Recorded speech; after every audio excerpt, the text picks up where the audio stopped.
ಮುಖ್ಯಮಂತ್ರಿ ಸಿದ್ದರಾಮಯ್ಯನವರು ಸದನದ ನಿಯಮಗಳನ್ನು ಗಾಳಿಗೆ ತೂರಿ ನಿರ್ಣಯವನ್ನ ಕೇಂದ್ರ ಸರ್ಕಾರದ ವಿರುದ್ಧ ಕೇಂದ್ರ ಸರ್ಕಾರವನ್ನು ಬೈಯೋದು ತೆಗಳೋದು ಕೇಂದ್ರ ಸರ್ಕಾರನ ಟೀಕೆ ಮಾಡುವಂತ ಒಂದು ನಿರ್ಣಯವನ್ನ ತಂದಿದ್ದಾರೆ. ರೂಲ್ಸ್ ಪ್ರಕಾರ 7 ದಿನ ಮುಂಚೆ ನಮಗೆಲ್ಲರಿಗೂ ಕಾಪಿ ಕೊಡಬೇಕು. ರೂಲ್ಸ್ ಅಲ್ಲಿ ಕ್ಲಿಯರ್ ಆಗಿದೆ. 7 ದಿನಕ್ಕೆ ಮುಂಚೆ ನಮಗೆ ನೋಟಿಸ್ ಕೊಡಬೇಕು. ಅವ್ರು ಏನು ಮಾತಾಡ್ತಾರೆ ಅನ್ನೋದನ್ನ ನಮ್ಗೆ ಮೊದಲೇ 7 ದಿನಕ್ಕೆ ಮುಂಚೆ ಕೊಡಬೇಕು ಅನ್ನೋದು ರೂಲ್ ಬುಕ್ಕಲ್ಲಿ. ಆದರೆ ಇವತ್ತು ಮುಖ್ಯಮಂತ್ರಿ ಆದಂಥವ್ರು ಏಕಾಏಕಿ ದೌರ್ಜನ್ಯ ಮಾಡಿ ಇವತ್ತು ಕೇಂದ್ರ ಸರ್ಕಾರವನ್ನು ಕೆಟ್ಟ ರೀತಿಯಾಗಿ ಬೈಯುವಂಥ ಪ್ರಯತ್ನವನ್ನು ಮಾಡಿದ್ದಾರೆ. ಮತ್ತೆ ಸದನದ ನಿರ್ಣಯ ಅಂತ ಹೇಳಿದ್ದಾರೆ. ಸದನ ಅಂದರೆ ನಾವು ಸೇರ್ಕೊಂತೀವಿ. ಅವ್ರಿಗೆ ಯೋಗ್ಯತೆ ಇದ್ದರೆ ಅದು ಸರ್ಕಾರದ ನಿರ್ಣಯ ಅಂತ ಮಾಡಲಿ, ಕಾಂಗ್ರೆಸ್ ನಿರ್ಣಯ ಅಂತ ಮಾಡಲಿ, ರಾಹುಲ್ ಗಾಂಧಿ ನಿರ್ಣಯ ಅಂತ ಮಾಡಲಿ, ಪ್ರಿಯಾಂಕಾ ವಾಡ್ರಾನ ಮಾಡ್ಕೊಂಡ್ಲಿ. ಇಲ್ಲಿ ಬಂದು ಅಧಿವೇಶನದಲ್ಲಿ ಈ ನಿಯಮ ಬಾಹಿರವಾಗಿ ಕೇಂದ್ರ ಸರ್ಕಾರದ ಟೀಕೆ ಮಾಡುವಂಥದ್ದು ಎಷ್ಟು ಸರಿ? ಹಿಂದೆ ಕಾಂಗ್ರೆಸ್ಸಿನ ಮುಖ್ಯಮಂತ್ರಿ SM ಕೃಷ್ಣ ಇದ್ರು. ಅವರು ಈ ರಾಜ್ಯಕ್ಕೆ ಏರ್ಪೋರ್ಟ್ ತಂದರು, ಬೆಂಗಳೂರಿಗೆ ಮೆಟ್ರೋ ತಂದರು, ಕಾವೇರಿ ನೀರನ್ನ ಬೆಂಗಳೂರಿಗೆ ತರುವಂಥದಕ್ಕೆ ಹಣವನ್ನ ತಂದರು. ಅದು ಮತ್ಸದಿತನ ಅನ್ನೋದು. ಒಬ್ಬ ರಾಜಕಾರಣಿಗೆ ರಾಜ್ಯ ಅಭಿವೃದ್ಧಿ ಆಗಬೇಕು ಅನ್ನೋದು ಇರಬೇಕೇ ಹೊರತು ಈ ಸಿದ್ದರಾಮಯ್ಯವ್ರಿಗೆ ರಾಜ್ಯ ಅಭಿವೃದ್ಧಿ ಬೇಕಾಗಿಲ್ಲ. ಅವ್ರ ಅಭಿವೃದ್ಧಿ ಆಗಬೇಕು, ಅವ್ರ ಪಾರ್ಟಿಯವ್ರ ಅಭಿವೃದ್ಧಿ ಆಗಬೇಕು. ಅವ್ರದ್ದು ಎಲ್ಲೆಲ್ಲಿ ಎಲೆಕ್ಷನ್ ನಡೀತೋ ದೇಶದಲ್ಲಿ ಅಲ್ಲಿಗೆಲ್ಲ ಹಣ ಕೊಡಬೇಕು.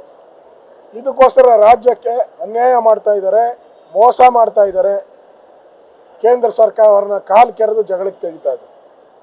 ಇವತ್ತು ಅವ್ರಿಗೆ ಯೋಗ್ಯತೆ ಇದ್ದರೆ ಅವ್ರು ವಿರೋಧ ಪಕ್ಷದ ನಾಯಕರು ಇದ್ದಾರಲ್ಲ, ರಾಹುಲ್ ಗಾಂಧಿ ಏನು ಮಾಡ್ತಾ ಇದ್ದಾರಲ್ಲ ಪಾರ್ಲಿಮೆಂಟಲ್ಲಿ, ರಾಜ್ಯಸಭಾದಲ್ಲಿ ಮಲ್ಲಿಕಾರ್ಜುನ್ ಖರ್ಗೆ ಇದ್ದಾರಲ್ಲ, ಏನು ಮಾಡ್ತಾ ಇದ್ದಾರೆ?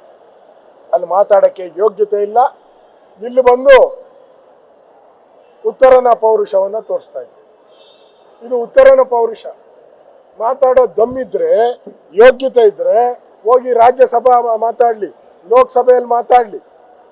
ಅದು ಬಿಟ್ಬಿಟ್ಟು ಇಲ್ಲಿ ವಿಧಾನಸಭಾ ಅಧಿವೇಶನ ಜನರ ತೆರಿಗೆ ಹಣದಲ್ಲಿ ಕರೆದುಬಿಟ್ಟು ಈ ಥರ ಅನ್ಯಾಯ ಮಾಡ್ತಾ ಇರುವಂಥದ್ದು, ಇದು ವಿರೋಧವನ್ನು ಮಾಡಿದ್ದೀರಿ.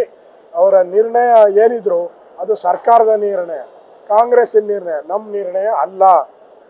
ಇದು ಸುಳ್ಳುಗಳನ್ನು ಹೇಳ್ತಾ ಇದ್ದಾರೆ. ಇವರು GSTಯಲ್ಲಿ ಹಣ ಬಂದಿಲ್ಲ ಅಂತಾರೆ.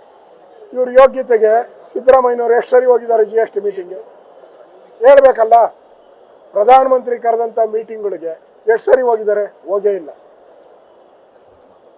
ಇವತ್ತು ಅಬ್ಕಾರಿಯಲ್ಲಿ 6,000 ಕೋಟಿ, ಯಾರು ಮರ್ಚೆಂಟ್ ಅಸೋಸಿಯೇಷನ್ ಅಬ್ಕಾರಿ ಅವರೇ ಹೇಳಿದ್ದಾರೆ 6,000.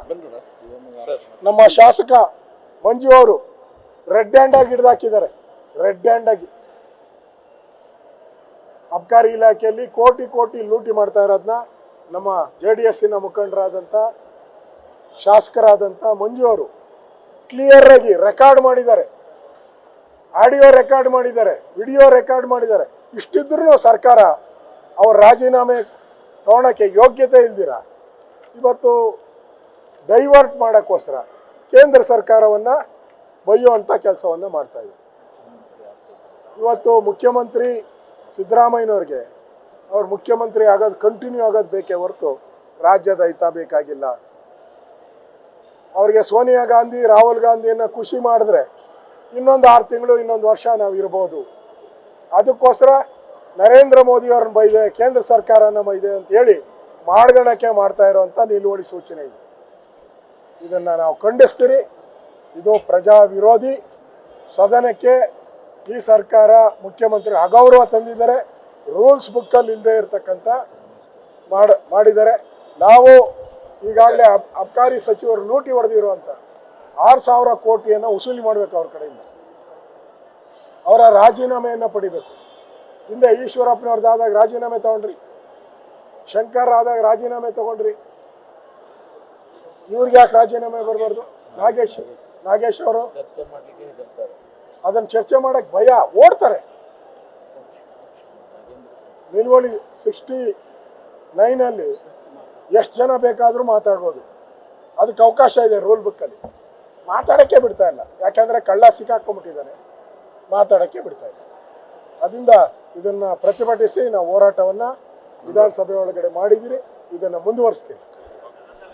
ನಿರ್ಭೀತ, ನಿಷ್ಪಕ್ಷಪಾತ, ವಿಶ್ವಾಸಾರ್ಹ ಸುದ್ದಿಗಳಿಗೆ ಮತ್ತೊಂದು ಹೆಸರಾಗಿರುವ ನ್ಯೂಸ್ 18 ಕನ್ನಡ ಈಗ ಆಪ್ನಲ್ಲೂ ಲಭ್ಯವಿದೆ. ದಯವಿಟ್ಟು ಇಲ್ಲಿರುವ QR ಕೋಡ್ ಅನ್ನು ಸ್ಕ್ಯಾನ್ ಮಾಡಿಕೊಂಡು ಆಪ್ ಡೌನ್ಲೋಡ್ ಮಾಡೋದಕ್ಕೆ ಮರಿಬೇಡಿ. ನಿಮ್ಮ ಬೆಂಬಲ ಹೀಗೆ ಸದಾ ನಮ್ಮೊಂದಿಗಿರಲಿ. ಧನ್ಯವಾದ.